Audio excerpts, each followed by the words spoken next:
title of today's session is Nexus Between Nature-Based Solutions and Ecosystem Services.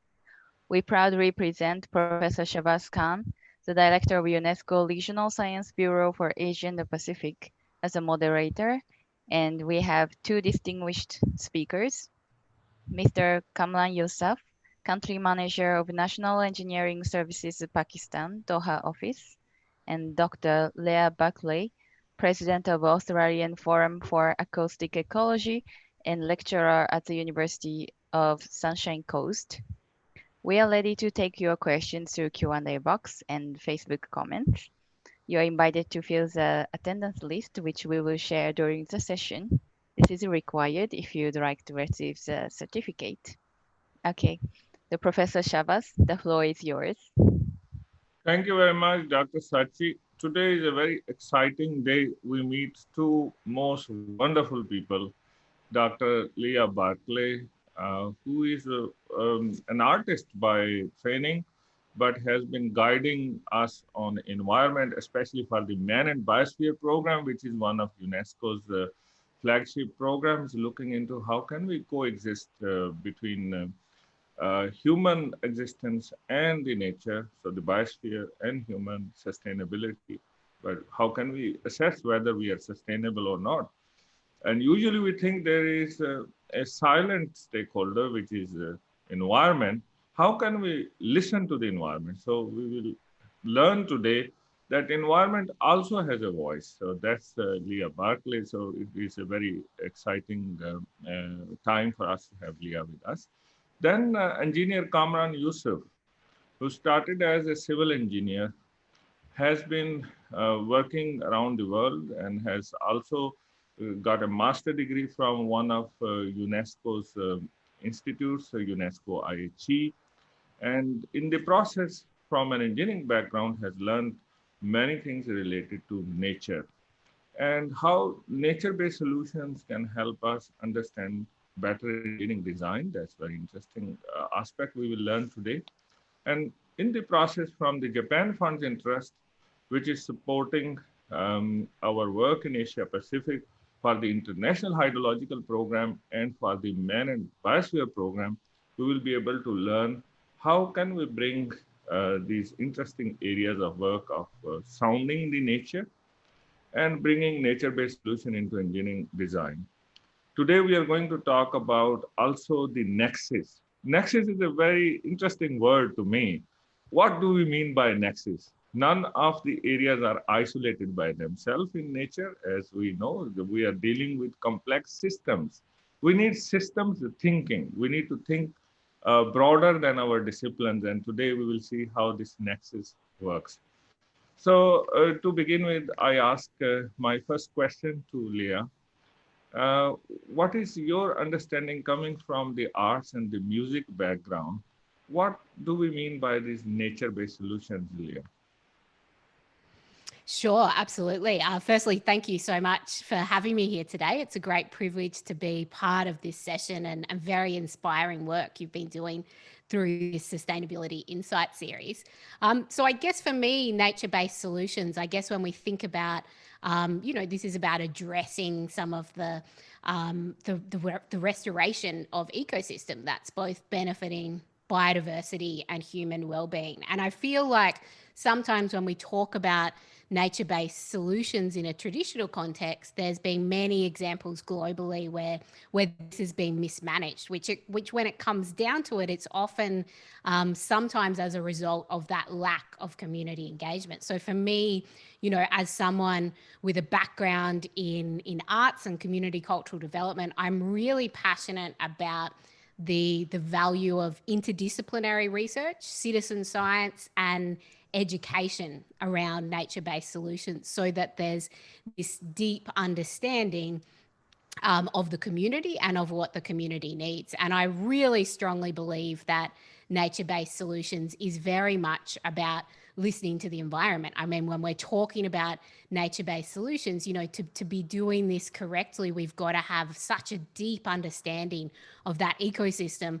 And one of the most powerful ways for us to be doing that is to be listening to this ecosystem and have a very holistic perspective. And I feel like in that process, community engagement is essential and it's a critical part of nature-based solutions, and engaging directly with Indigenous communities as well, obviously where possible. Sometimes that's not possible, but naturally Indigenous communities have such a deep knowledge about the interconnected nature of these ecosystems. So when we combine Indigenous knowledge systems with community engagement and the latest scientific research, like some of these new tools we're exploring today, we can truly move forward with a positive approach to nature-based solutions. Thank you very much. That's a very comprehensive overview.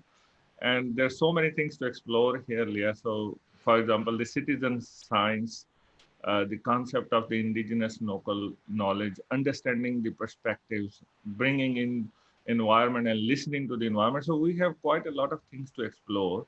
But now it's clear that the nature-based solution is perhaps looking into what is relevant, where it is relevant, and how can we work with the nature and the communities to look into our present and future. So that looks like a good start for us. So with that, I move now to our colleague, engineer Kamran Yousaf. Uh, Kamran, engineers normally think they can do anything and they can conquer the nature. They can build dams, they can build canals. Uh, how nature comes into these engineering solutions with your experience, and how have you learned about the nature-based solutions over the course of your excellent professional career? Yeah, thank you very much for giving me this opportunity to share my ideas. I start from there that engineers normally they are very hardliner. I mean, you want to do some development and you don't bother about what is the environment and what is happening around you because it's a economic benefit. Get the exchange of ideas of engineering interventions between among various countries, and you go for the economic benefit. That's your straightway target. But by the time when I studied environment also, then I realized that no, there is a huge cost we are paying for the environment when you build any structure like dams or roads or high-rises buildings.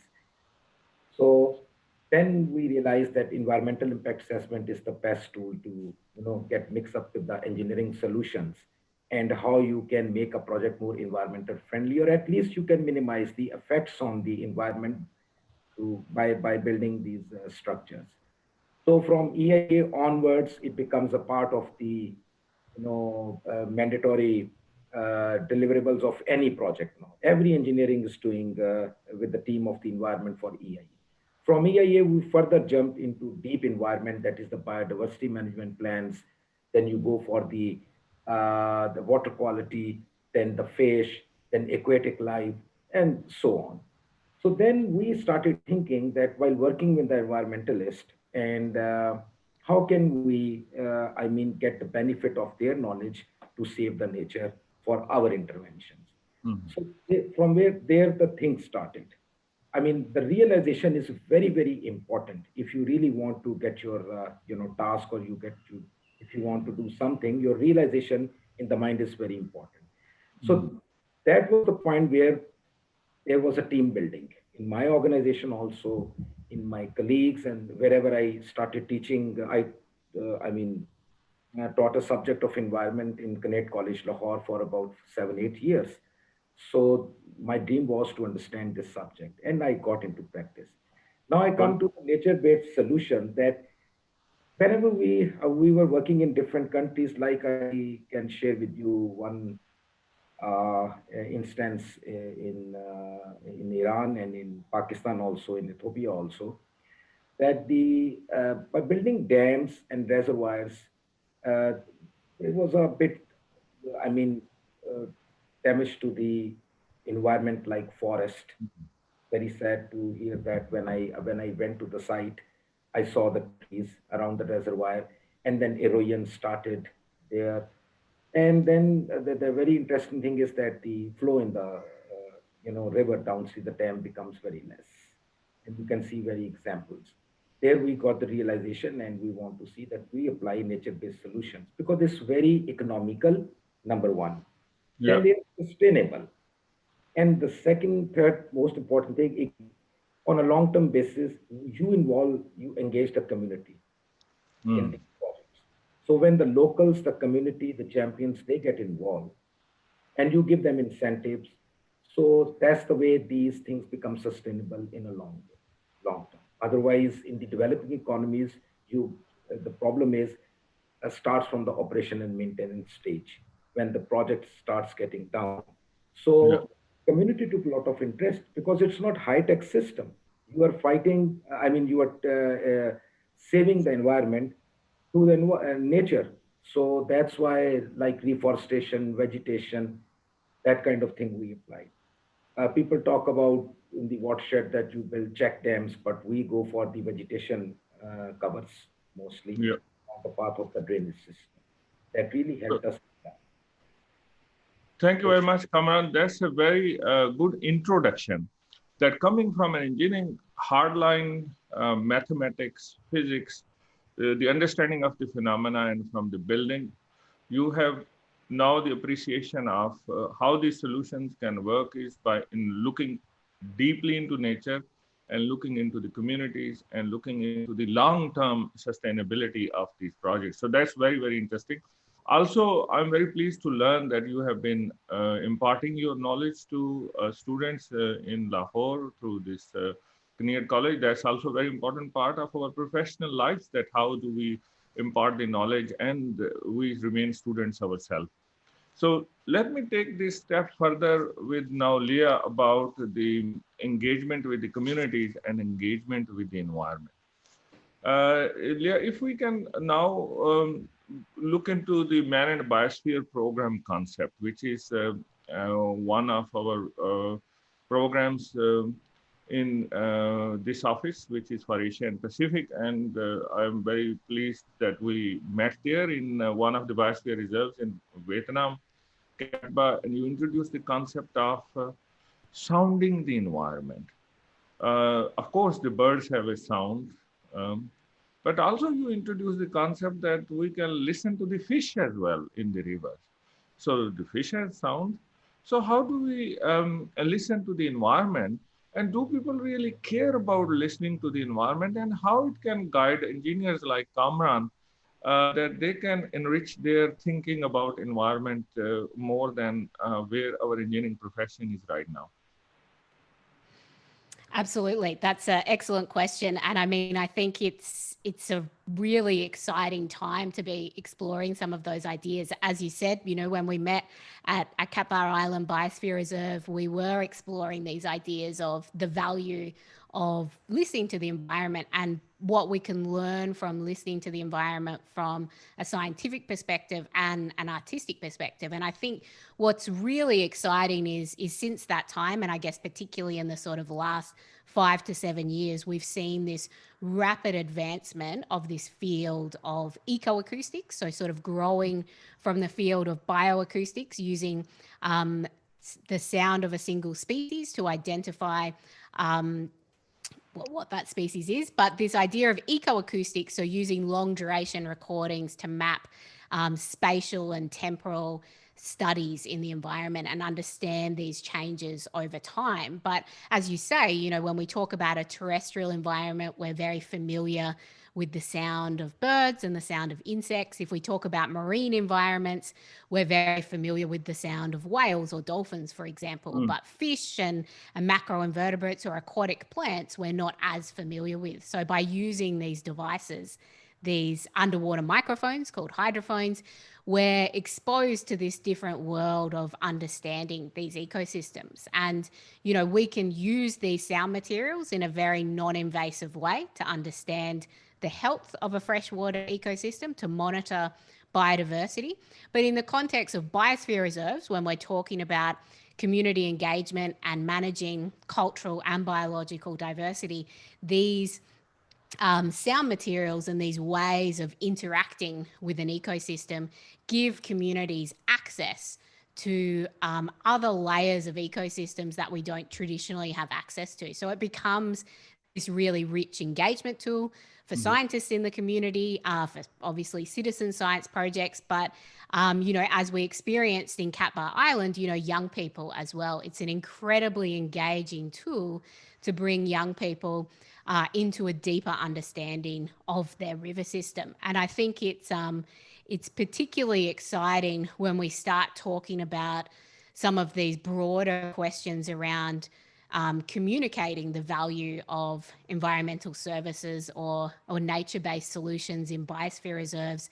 You know, it's, I guess, one thing to have the knowledge of how to implement these large-scale programs, but we really, I think, can't be effective in some of these things without the engagement of the community. And I think that also requires the community to have an understanding and a value of those ecosystems. So when we're talking about, you know, things like wetlands, for example, we've seen such an incredible body of work in biosphere reserves globally around this idea of a blue carbon initiative, or valuing wetlands and mangroves in particular.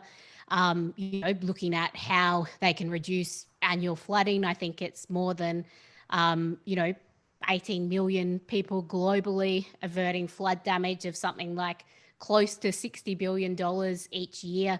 So this incredible sort of nature-based solution. But I guess when we're talking about wetlands in the context of a local biosphere reserve with the community, we don't necessarily value it in the same way. You know, we have our understanding of, you know, a need and a desire to protect a tropical rainforest because we associate that with biodiversity and beauty and these rich soundscapes. But wetlands we often have sometimes a negative connotation with. So I think these artistic projects and these opportunities to listen to the environment and understand that there is beauty and value in these ecosystems that carry incredible, you know, environmental services for us through these nature-based solutions. This opportunity for the community to engage with these soundscapes is incredibly valuable. Very comprehensive overview. So with this, we get that we can listen to the nature. We can listen to, of course, the birds, the insects, as you have said, to the sounds of the different type of forests, the different aquatic lives. And hopefully, after listening to those sounds, we can distinguish between where the environment is good and where it is bad, what we can do to improve. So this kind of knowledge needs to come into our engineering understanding, into our engineering design. Let me now turn to Kamran. Kamran has done some wonderful projects with different international financial institutions as an engineer. And one of the projects has been for a river restoration project in Iran. If Kamran, you can talk about what are the elements you have considered, and you can give other examples where you have brought the environmental considerations into river restoration and the related ecosystem services. Kamran, over to you. Very interesting, you know, response of Leah. I have listened, and now I getting into this line because this eco sound system. I mean the sounds of the bird and something like this. The project which we were doing was located in northern of Iran, and the government of Iran has built a dam.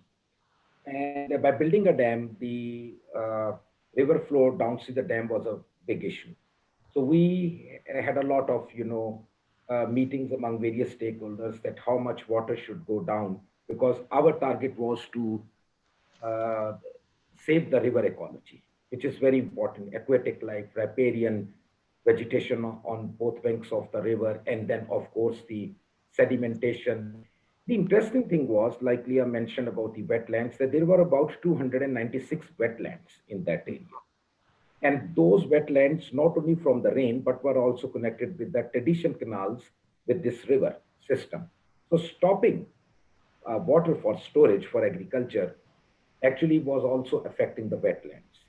So we did a very interesting water balance study at how much water should go, because the birds were there, migratory birds were there from Siberia, northern of Iran. Where we have a fish there. On both sides, we have a very beautiful forest along the banks of the river and on uplands. And behind the dam, we have the rangelands and a height of about 9,000 feet. And then, I mean, it was a rich biodiversity in that area. Now, how to save it? So we started first negotiating on the how much water needs to go down. We discussed with the design engineer. That's the point of the environmentalist, that you get into the design system and start pushing the engineers that please do this thing because it's very important. So there we got a trade-off among the farmers and the community and the designers, that 1 meter cube per second flow we finalized. And we wanted to see that what would be effect. We wanted to increase it, but because if you increase it, you will get less water in the reservoir for storage. Anyways, that water finally started going down from the river. A special tunnel was built in that dam, and then the flow started there. Monitoring we started, and then we surveyed the wetlands. We got all the baseline information of those wetlands, on which wetlands the birds are coming, on in which wetlands the fish, stocking is happening, because the community is selling those fish in the market and earning money. We don't want to disturb their economic, activity also. Then we realized that if you use the nature-based solution, you can, make more river ecologically. The issue was like one Persian sturgeon in the Caspian Sea that was a very famous caviar. At that time, it's about $500 for this size.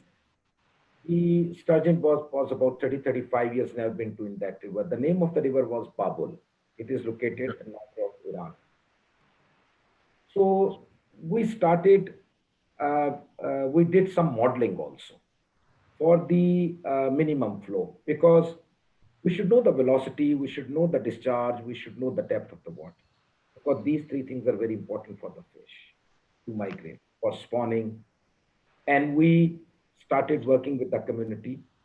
We counted the trees, we identified their species, and in somewhere we stopped the extraction of material from the riverbed. And then in somewhere, we asked the community to build, spawning areas with the help of the stones, with the help of the wood, like trees, stem. So there we have seen that the fish, activity getting better, because we were doing fish catching, monitoring, we were doing fish monitoring throughout the stretch of the river. It's about it. And identifying the species and any change in that. So the project was about 6, 7 years. So we had a chance to see the effects of the project, because the dam was building and you were doing monitoring. The more the dam is in operational condition, changes happening downstream. So all time we were doing monitoring, and so the results were very interesting, that by allowing that minimum flow, we tried our best to restore the river by, using the nature-based solution, like spawning areas development for the fish through use of stones. It's natural material. We are not doing any engineering there. Yeah. So in 2012, I got a call from Iran that one sturgeon, for local fishermen, they caught it near the mouth of the river with the Caspian Sea. It was almost 30 years, never been to in that river. Yeah. And this was very, very important for this fish, sturgeon. A good indicator. A good indicator. Yeah. Then another thing was, that was more like, cultural, that we identified a graveyard of about Iron Age. Yeah. Very important cultural aspect also. Exactly. Then we educated the community also. We did some farmer feed schools. We knowledge, and they applied it. We used all, biological methods to control the pest. Why? Because huge rice cultivation and the oranges were there. So to stop the pollution of from fertilizer, organic, material was used for the growth of especially the orange, garden orange. And Yeah. then we use trichogramma that we introduced for the pest control. So the community started using that. And we did That's farmer fields too.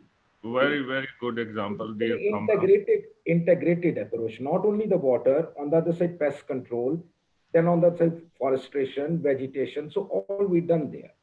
That's wonderful. And this is really our topic today. When we say nexus, we are thinking about the system. And in system, we need to bring many disciplines. And very importantly, how do we engage with the communities? And how do we make sure that what are the intended purposes are being served, but we look beyond and into future. So that brings me to another very important aspect. So Kamran, I will come back to you. And your conversation has given me the thought for my next question to Leah.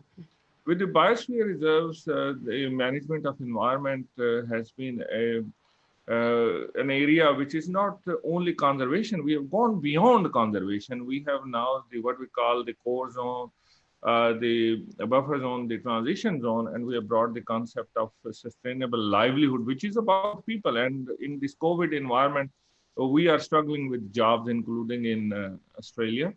We have one of our biosphere reserves where you are very close to that, dear Leah, the Noosa Biosphere Reserve.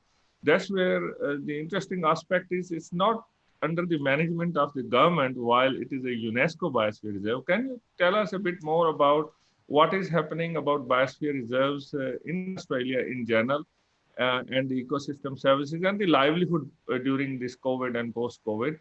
And give us example of this Noosa for us to understand, like Kamran's interesting example of the Northern Iran project.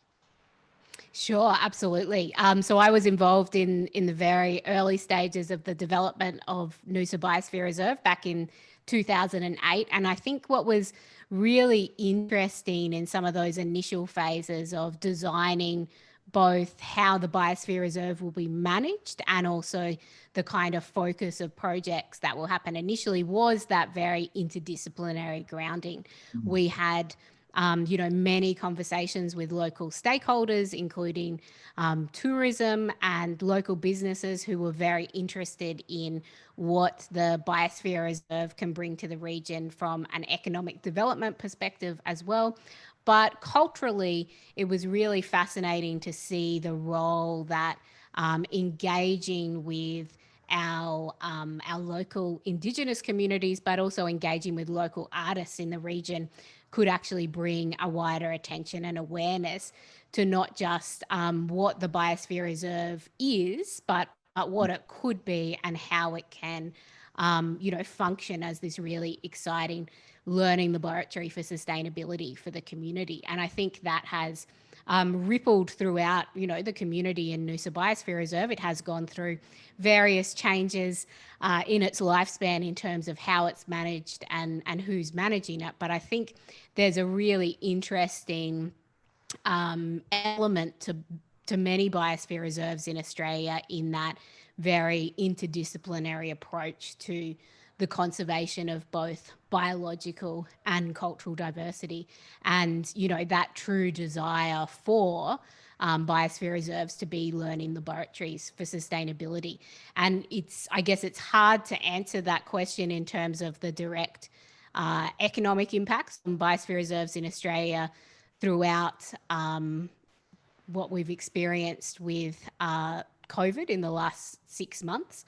Yep. But I mean, obviously, globally in biosphere reserves, we're seeing very significant impacts that are obviously directly affecting the livelihood of communities. But I guess in parallel, we're also seeing a different sense of balance in some of these ecosystems. Certainly, when we look at the perspective of sound and acoustic ecology, globally, we've been running this Biosphere Soundscapes project, and certainly the impacts of COVID have completely changed the soundscapes of biosphere reserves globally. Yep. We have less planes in the air, less boats in the ocean, less cars on the road. So suddenly we have this rich immersion in these ecosystems that sound, you know, completely different to what they would be. Obviously, that is starting to change now, but an interesting snapshot in time of some of these ecosystems and a rare opportunity to listen and gain a perspective of that acoustic ecology in real time, really. Yeah. That's really interesting. Let me just explore a bit further. I have two hypotheses. That's what science is. You are an artist who is guiding science. So my first one is about the work explained by Kamran. And the project has been over 6 years, and Kamran has explained in 2012, he has seen some real improvements with the type of species there. Could we use, Leah, the acoustics to look into the performance of such engineering and nature-based projects before we started the project and we do afterwards? As you have explained with COVID, the environment is changing. So can there be an application for these methodologies? And if we do, how do we do that? Absolutely. And look, there is multiple examples of scientists in Australia and also in South America using ecoacoustics as a measurement tool. So I Yeah. guess, you know, when we're talking about the actual approach of doing it, when we take a long-term snapshot of that environment, so long duration recordings, and then when we're starting to implement these nature-based solutions, you know, continuing that recording process throughout the implementation of the project.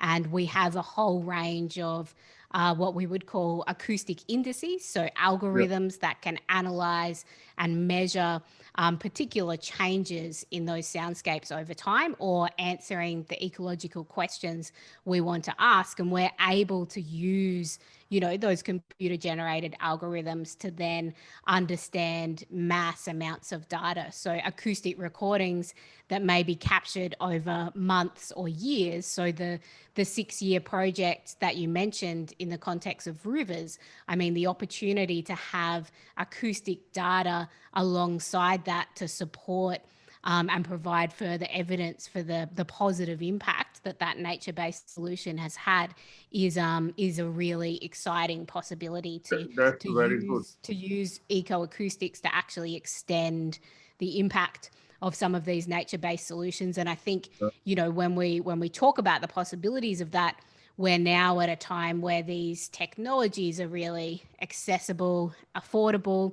They're incredibly easy for communities to use. So when we talk about some of the more sophisticated scientific monitoring and measurement tools that we need scientists in the field to actually manage both the implementation and the management of data, the acoustic recorders are incredibly easy to teach communities to use, and they're very non-invasive. So we're not having to make a significant impact in the environment to capture large amounts of acoustic data long term. Yeah, that's good.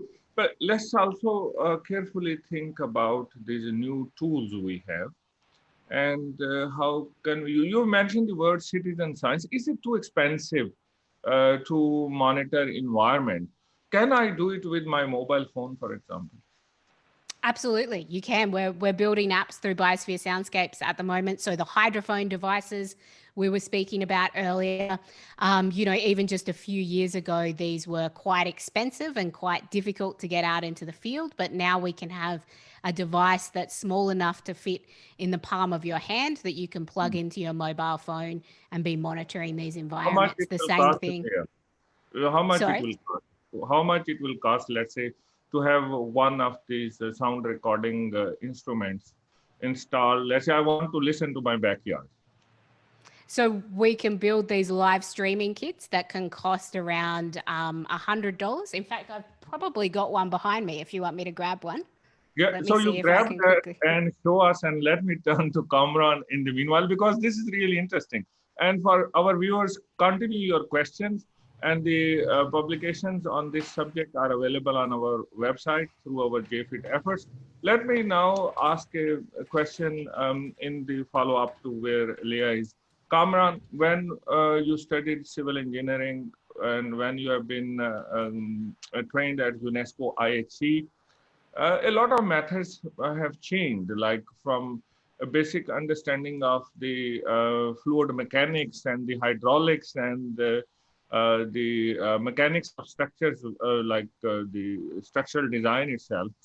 If you are given a chance to change curricula for having better engineers and better environmentalists, what would you suggest we should include into our curricula in universities like the engineering universities in Pakistan, or the universities which are bringing more the environmental scientists? So what would you suggest from your experience? What should we bring into the curricula? Yeah, we once we had a chance. I was discussing that where I was teaching in my university where I was teaching. The I think realization for the engineer is to understand the impact assessment on the because of the projects. That is the basic thing. They don't want to get into further details of the environment, but impact assessment Impact assessment. should be, yes, that should be the mandatory part of the curricula. And at this time, a lot of institutions are doing. And I think IUCN has done a lot of things on that. They're developing the curricula for the institutions. Since 2000s, there's a lot of development from our Higher Education Commission also. So I think that the environmental impact assessment is the basic thing which the engineers should now understand. But in every project, because this subject is coming, and there is a mix of team, I mean, engineers and the scientists are working, environmentalists and the forest specialists, wildlife specialists, they are working. But during the university time, they should go through our details, I mean, at least one subject. I have a follow-up question to you. Kamran, as a very active engineer, you must be doing your continuous professional development by reading, by interacting, being part of the networks. Can you guide us about continuous professional development and how can we bring some of this new kind of knowledge, like what Leah is explaining, the better ways of doing environmental impact assessment? What can be the entry point for engineers and for professionals in environment? I think the first, like the way this program is happening, it goes into air and a lot of people start understanding through education institutions. And one is happening in Pakistan and successfully it is being done for in the social sector. The, I mean, the interaction with the experts through the conferences, forums, online webinars, and then there should be some kind of professional development training centers in the, at least in the province, each province of any country. At, there should be a body that is controlling that professional development programs, like the education institutions or the scientists and the consulting companies, which are very much involved in this sector in engineering and environment. Yeah. That kind of profession development program should be developed and controlled by these institutions. And you invite even the students. That's very important. Actually, the final year students of any, programs, master's program or PhD, MPhil program, and even the professional people, working in the market. So that kind of profession development approach, if it is being developing one, that would be very better. Wonderful. So that's where some of our Japan Fund's interest-related work and materials, we can make them available to those professional bodies, and we work with them. And your advice is really very valuable. We must engage with the young people, the students. From them, we can understand what would they like to learn. Because when I was a student, and I'm still a student, we think that the notes may be from the time of our teachers' studentship. So how do we actually provide our feedback and the young people's feedback that kindly please also teach us these new areas. We want to learn more about that. So that kind of approach can be very interesting, Kamran. Let me ask you a final question before I come back to Leah. What can be the new areas from the point of view of learning from where we have been working on JFIT? So one is this training, and the other you have also mentioned is linking with the professional bodies.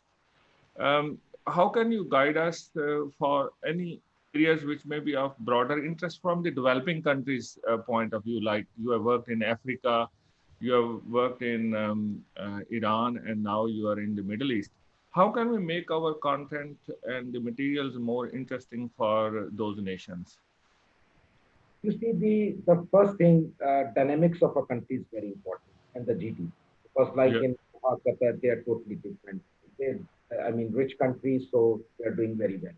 When you work in Iran or somewhere in Africa, like and work in Ethiopia, there the success is the first success start whenever on ground is the engaging the uh, successfully engaging the community, and yeah, then the community's interaction with the regulators of the environment of any project and the policy departments or the strategic department, whatever you can say, at the provincial or at least the city level.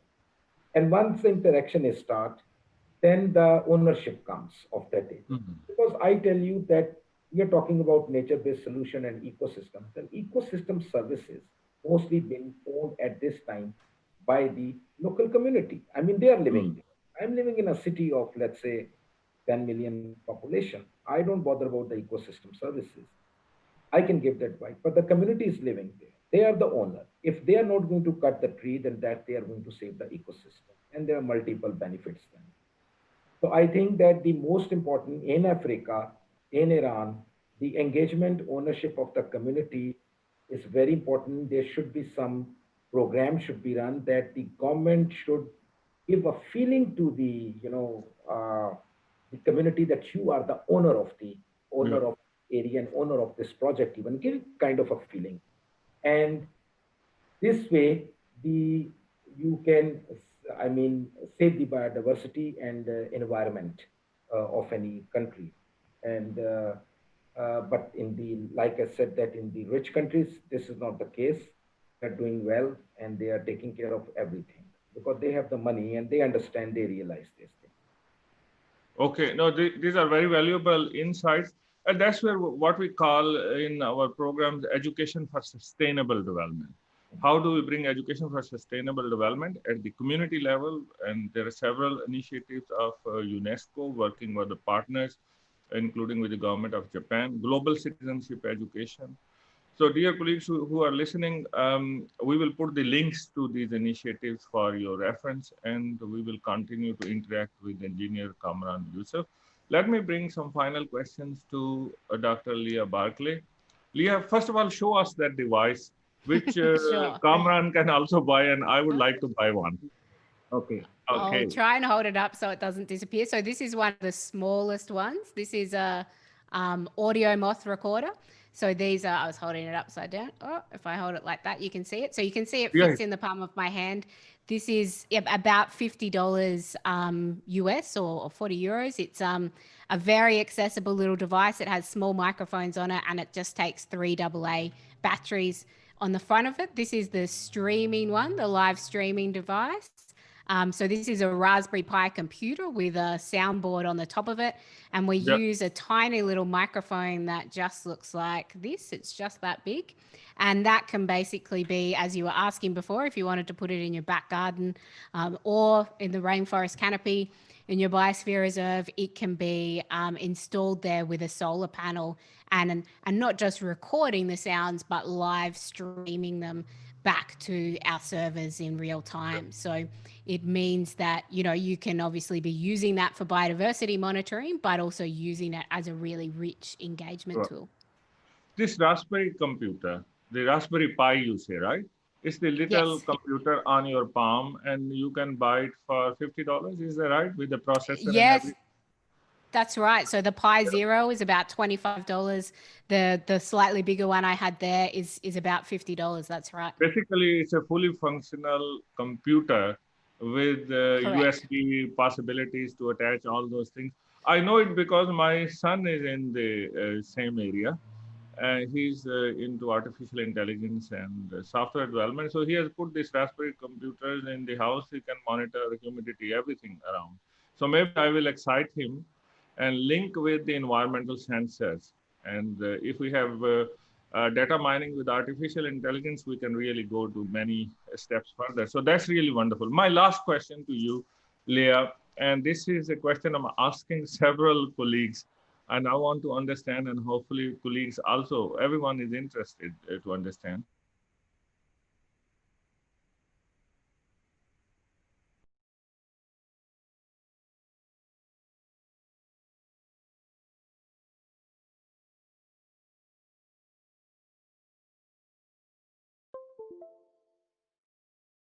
uh, $3 trillion from the economy worldwide, and all nations are struggling.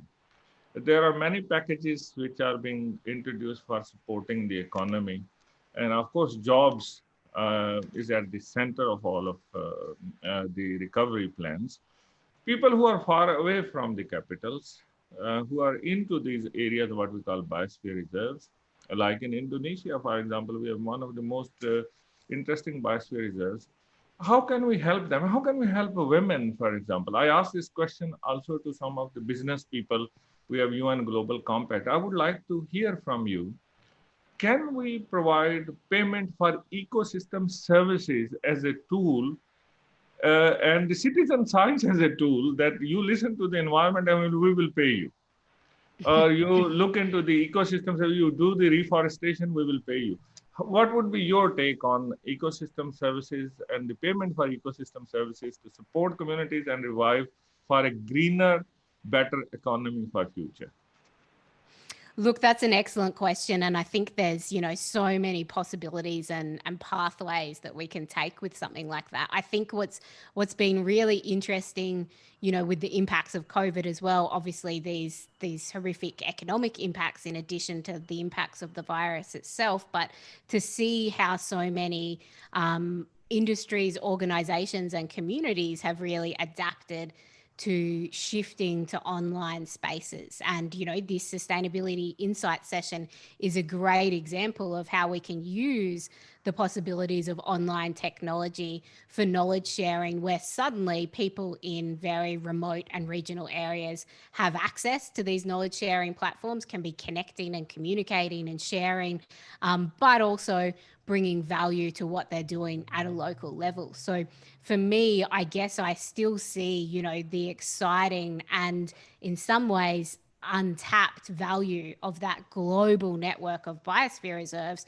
to really be generating knowledge and ideas and ecosystem services and resources at a local level in these remote and regional biosphere reserves that can be leveraged and shared and amplified globally through online systems. So I really see incredible value in partnerships and collaborations and interdisciplinary research where we can develop these mutually beneficial digital platforms that's amplifying the work that's happening in regional and remote communities. And, as you say, the potential to then map some of those outcomes and those opportunities back to ways to, generate revenue for regional communities. The potential is all there with the technology that we have available. It feels like it just needs to be facilitated through some partnerships, collaborations, and potentially some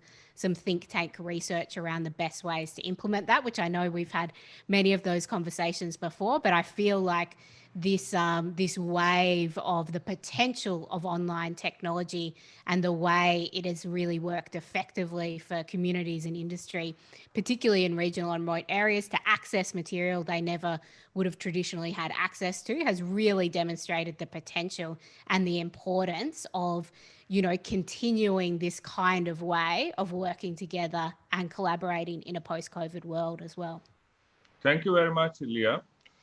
Thank you also, Kamran, for giving us these wonderful ideas. I will try to do a very brief summary. And certainly there are many questions which have been asked today, which we will be answering on one-to-one personal connection basis, but we will be posting them on the Sustainability Insights. Today has been a wonderful session. We have learned that nexus approach is very important. We need to think about systems beyond where we are working. We need to think of environment as a very important stakeholder while we are doing the development projects. So it's very clear that engineers need to learn more about the ecological environmental aspects, and Similarly, a transdisciplinary approach is needed from the environment point of view. Environmental impact assessments are very important tools. They can help us move forward on many of these difficult areas. And it's also highlighted today we need to carefully consider culture as well. We can listen to the environment. There are tools available, as Dr. Leah Barclay has shown us, and these tools are now very cheap. These tools can be used with large projects or with small projects sounding to your own backyard or sounding to a biosphere reserve or a river.